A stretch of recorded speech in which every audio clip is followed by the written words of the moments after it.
In April 2016, the International Consortium of Investigative Journalists, ICIJ, released what the world now knows as the Panama Papers. These are thousands of leaked documents created by the Panamanian law firm Mossack Fonseca, some dating back to the 1970s. The Panama Papers implicated corrupt heads of states, rulers, celebrities, and individuals from around the world by exposing their links with shady offshore companies. Prominent among them was Pakistan's own ruling family, the family of the Prime Minister of Pakistan, Nawaz Sharif. According to the revealed documents, all of Nawaz Sharif's children, Hassan Nawaz Sharif, Hussain Nawaz Sharif, and Maryam Nawaz Sharif, own millions of dollars worth of properties globally through offshore companies registered in the British Virgin Islands. These offshore companies directly linked to the Nawaz Sharif family are Nesco Limited, Nielsen Holdings Limited, Coomber Group Incorporated, Hang-On Property Holdings Limited. These offshore companies had also acquired upmarket real estate properties near London's Hyde Park, which were later used as collateral for loans of millions of dollars. Hassan Nawaz Sharif bought Hang-On Holdings for £5.5 million. Hang-On then bought property at 1 Hyde Park in London, pronounced as the finest building in England. 59 of the 76 apartments were owned by these offshore shell companies.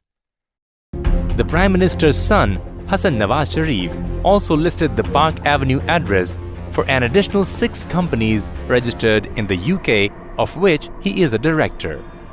A 7th company, Flagship Development, was listed at Stanhope House in Stanhope Place, near Marble Arch.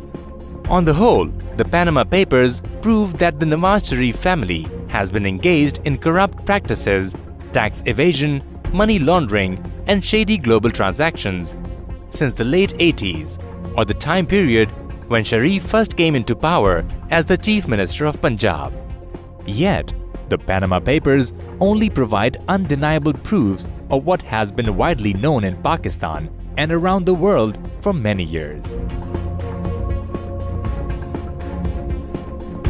In fact, 4 of the same London properties, which the Panama Papers now mention, have been the central theme of a legal battle 17 years ago in the year 1999 in the London High Court, officially known as the High Court of Justice, Queen's Bench Division. According to official UK court documents, the Sharif family owned 1 Hudaybiyah Paper Mills Limited, which had, under the English law and jurisdiction, borrowed millions of dollars from Investment Funds Limited, operated by Al Tawfiq Company. The loan amount was not repaid and Al Tawfiq went to court. On March 16, 1999, the London High Court ordered Hudaybiyah and the Sharif family to repay the loan. The loan was not paid, and on November 5, 1999, the court ordered that the London properties of the Sharif family be attached, which in essence meant a transfer of these properties to the creditor. The 4 properties attached by the London High Court at the time were detailed in official UK documents as Flat 16 owned by Nelson Enterprises Limited, Flat 16A owned by Nelson Enterprises Limited, Flat 17 owned by Nescol Limited, Flat 17A owned by Nescol Limited.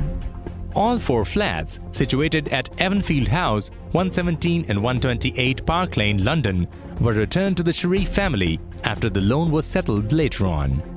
17 years later, these same London properties, owned and denied by the Sharif family for many years, have apparently been rediscovered by the Panama Papers. The BCCI, or Bank of Credit and Commerce International, was an international bank founded in 1972 by Agha Hassan Abadi, a Pakistani financier and a friend of Prime Minister Nawaz Sharif. Registered in Luxembourg, the BCCI had head offices in Karachi and London.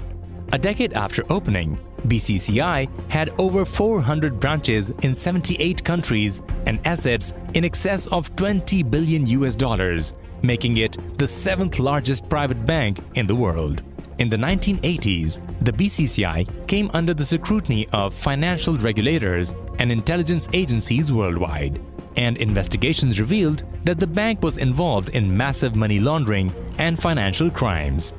On 5th July 1991, regulators around the world raided and locked down the BCCI bank branches. In 1993, authors Jonathan Beatty and S.C. Gwynn investigated the BCCI saga and published a book titled The Outlaw Bank, a wild ride into the secret heart of BCCI. The book detailed the illegal activities and subsequent collapse of the BCCI, one of the greatest global financial scandals of all times.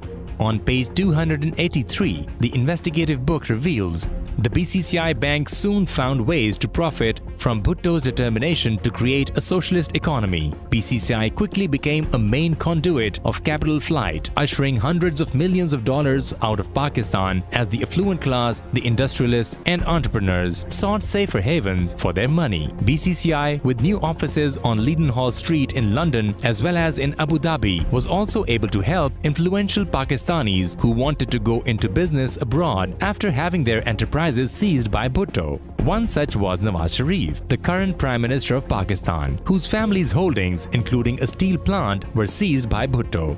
The Sharifs relocated the plant in the Emirate of Dubai, where Abadi loaned them startup money. When the foundry later became unprofitable, the bank found someone to buy them out and forgave the balance of the original $2 million loan. While the Panama Papers make no mention of the Sharif family dealings with the notorious BCCI, yet investigations into the bank's failure do answer a key question.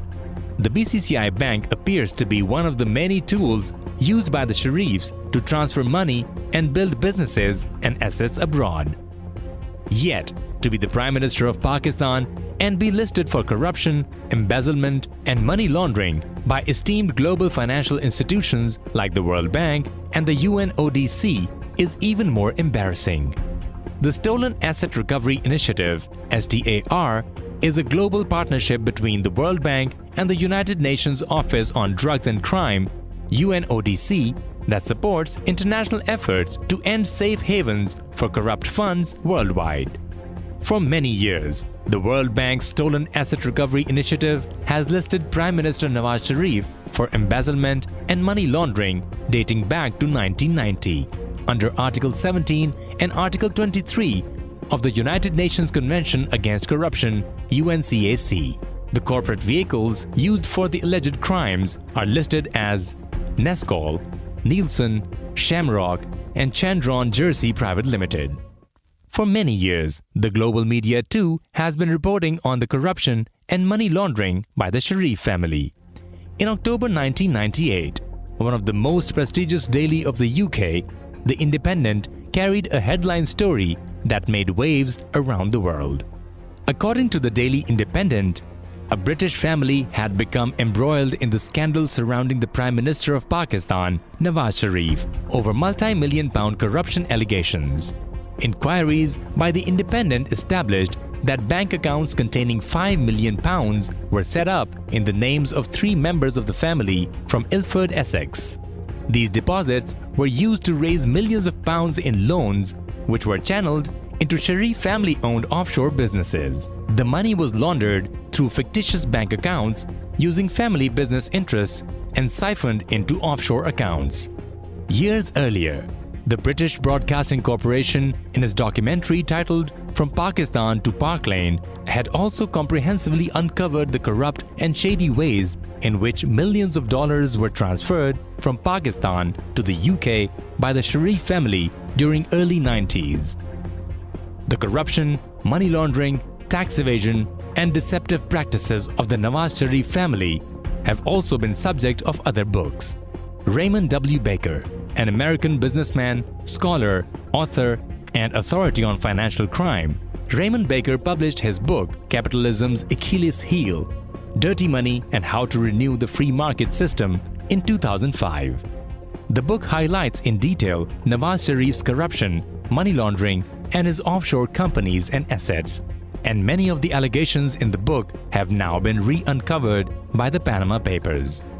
At least 11 years before the Panama Papers, Mr. Raymond Baker had concluded offshore companies have been linked to Sharif, 3 in the British Virgin Islands by the names of Nescol, Nielsen and Shamrock, and another in the Channel Islands known as Chandron Jersey Private Limited. Some of these entities allegedly were used to facilitate purchase of 4 rather grand flats on Park Lane in London at various times occupied by Sharif family members. Reportedly, bank transfers were made to Banque Paribas en Suisse, which then instructed Sharif's offshore companies Nescol and Nelson to purchase the 4 luxury suites. During Sharif's second term, at least $160 million pocketed from a contract to build a highway from Lahore, his hometown, to Islamabad, the nation's capital. In addition to using his office for amassing illegal wealth, Prime Minister Nawaz Sharif has been known to have directly approached and taken money from sources involved in global terrorism, including Osama bin Laden and Al-Qaeda. An insider, a former friend of the Sharifs and the former editor of the prestigious daily The Frontier Post, Mr. Rahmat Shah Afridi, has revealed that Osama bin Laden personally gave $150 million to Nawaz Sharif for promoting global jihad in the 1990s. वो कश्मीर और अफगान जहाद के लिए उनके बहुत बड़े अज़ाइम हैं और अपना भी बहुत कुछ खर्च करने के लिए तैयार है, तो मैंने उनको वहाँ कर दिया है 150 अरब रुपए का। 1989 की बात है जी हाँ, तो 1.5 अरब रुपया मियां नवाज शरीफ साहब ने ओसामा बिन लादेन से लिए थे जो जिहाद के नाम पर थे। Nawaz Sharif is also alleged to have used some of that money for destabilizing and overthrowing the government of the former Prime Minister Benazir Bhutto. और वो उसमें 27-28 करोड़ रुपए बेनजीर भुट्टो शहीद के खिलाफ वोट ऑफ नो कॉन्फिडेंस में पेश खर्च किया था। जो पैसे लिए वो मुहतरमा बेनजीर की गवर्नमेंट टॉपर करने पे लगाए गए, वो 27 करोड़ लगाए। 27 करोड़ तो बाकी 1 करोड़ जो है 1 करोड़ 24 लाख या 25 लाख जो इनका बंदा था वहाँ मदीना में ही खा गया था। अच्छा, और 1 करोड़ एक और साथी इनका खा गया था, बाकी फिर इनके थे। अब मुझे पता नहीं इन्होंने क्या किया है। These alleged links to global terrorism, if proven true, might have global repercussions for the ruling family as well as for Pakistan. Apart from the alleged direct financing by terrorist networks and the notorious BCCI Bank, other easy sources for the Sharif's illegal wealth include state-owned banks, foremost amongst them the National Bank of Pakistan, from where billions of rupees were taken as loans by the businessman Nawaz Sharif. These loans were later written off with official authority under the Prime Minister Nawaz Sharif. In the year 2000, spurred by the global coverage of corruption and money laundering in the global media, the Pakistani authorities sprang into action. This led to the arrest of Mr. Ishaq Dar, the former and now serving finance minister of Pakistan.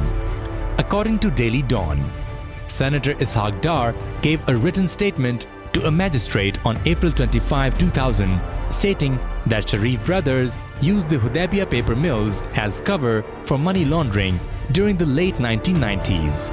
Senator Ishaq Dar disclosed that the Bank of America, Citibank, Atlas Investment Bank, Al Baraka Bank, and Al Tawfiq Investment Bank were used under the instructions of the Sharif family, and confessed in court that he had opened fake foreign currency accounts in international banks, and the amounts were later transferred into the accounts of Hudaybiyah paper mills. The entire amount in these banks finally landed in the accounts of the paper mills. The Hudaybiyah paper mills case is still pending in the National Accountability Bureau. Ironically, the same man who has previously confessed to have conducted illegal financial transactions for Nawaz Sharif family is now the serving finance minister of Pakistan, in charge of the country's entire budget and financial dealings. So far, the Sharif family's responses to these allegations of massive corruption, money laundering, tax evasion, and deceptive offshore companies have been unconvincing at best and downright conflicting at worst. In his defense, Prime Minister Nawaz Sharif states, Jeddah की ये factory जून 2005 में अपनी machine, वसी कताए राजी और दीगर असासों समेत तकरीबन 64 मिलियन रियाल यानी $17 मिलियन में फरोख्त हुई। ये हैं वो ज़राए और वसाइल जिनसे लंदन के फ्लैट्स खरीदे गए। There is absolutely no explanation on how this huge amount of money was transferred across borders. Interestingly, in the same year of 2005, the Sharif family had established another steel mill, the Hill Metals in Jeddah, the largest steel mills in the region today, which is still directly owned and operated by the family. As to how the family was able to establish a new, bigger steel mill with the sale proceeds of an old one, and how much of the money was dedicated to the purchase of expensive offshore properties in the UK is a puzzling question with no clear answer.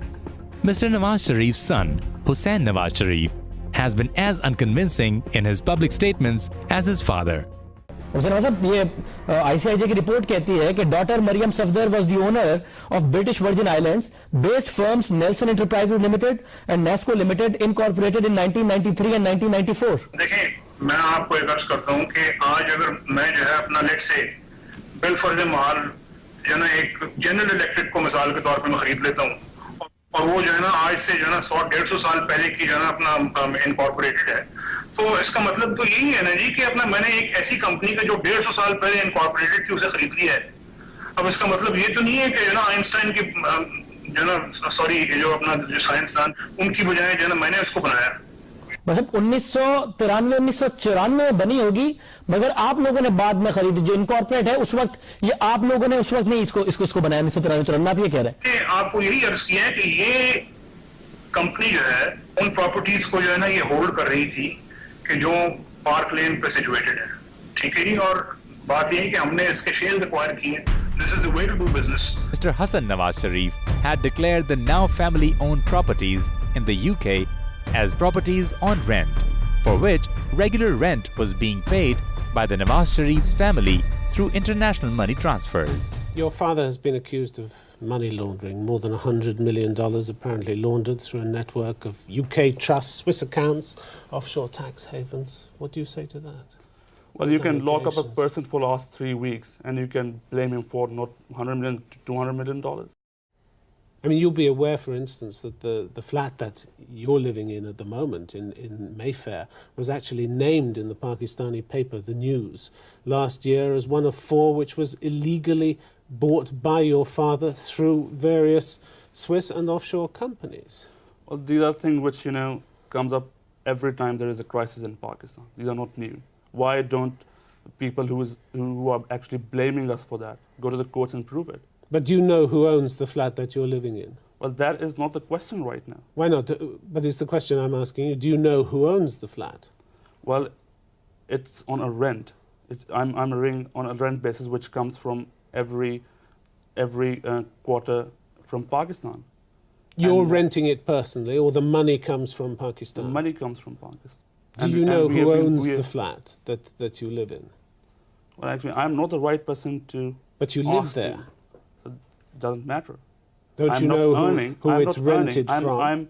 I'm just like any other student living with his parents.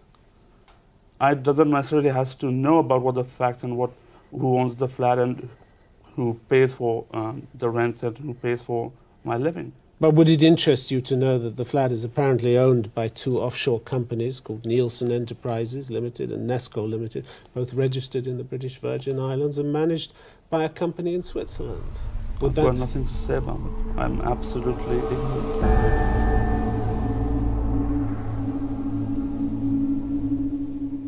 Yet, the most interesting responses have been those by Nawaz Sharif's daughter, Maryam Nawaz Sharif.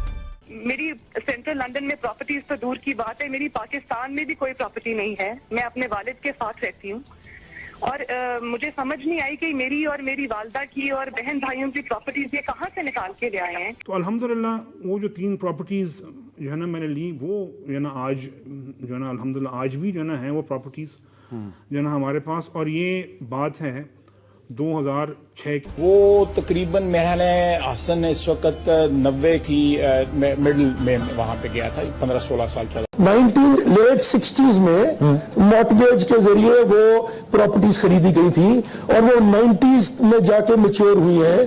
30 साल पर 28 साल में जिस property की या जिस चीज की ये बात कर रहे हैं, मैं 1996 में मियां साहब के उन जो 2 फ्लैट्स हैं उनमें मैं गया। 20 साल हो गए उन फ्लैट्स को खरीदे, अभी तक मुकम्मल कर्जा वापस नहीं किया जा सका। 20 साल हो गए तकरीबन।